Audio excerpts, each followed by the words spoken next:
Група на невладини организации се закануваат со граѓанска непослушност и неизлегување на избори ако не се земат во предвид нивните барања за решавање на проблемот со загадениот воздух. Нивната денешна средба со председателот Стево Пендаровски ја оценија како последната врата на која тропаат за да бараат институционална помош, најавувајќи дека масовните излегувања по улици ќе биде другата алтернатива преку која ќе бараат решавање на проблемот.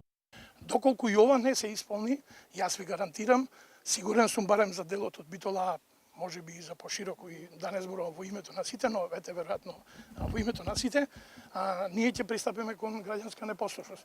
Пред самите избори ќе излегуваме таму каде што луѓето не почитуваат и ќе бараме да не излегуваат на избори, едноставно да го блокираме целиот овој државен апарат, бидејќи дрскоста на државниот апарат или дел од државниот апарат ги преминува сите граници. Представниците на невладиниот сектор до Пендаровски доставија низа барања за ублажување на загаденоста.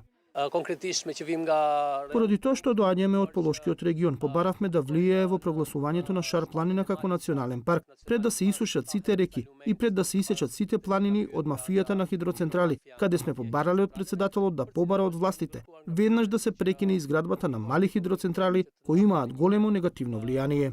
Наитно да се стави аерозагадувањето, да се стави на точка на Советот на безбедност и да се третира и класифицира како безбедносна закана, значи да се третира како прашање национална безбедност, тоа е едната наша клучна поинта и точка. Втората е да председателот преку своето влијание со носењето на закони да влијае врз големување на буџетот за животна средина, пред се расходите за заштита на животна средина.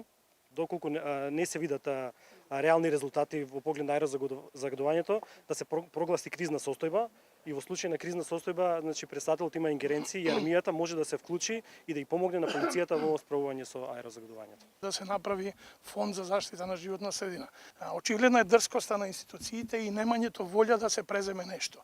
Преку писмена комуникација од канцеларијата на председателот изразија подготвеност да ги прифатат барањата на граѓанскиот сектор, вклучувајќи го и прашањето на загадениот воздух на ниво на државна безбедност, како и аплицирање на одредени наставни часови преку основни и средни училишта за свеста на учениците за квалитетот на воздухот.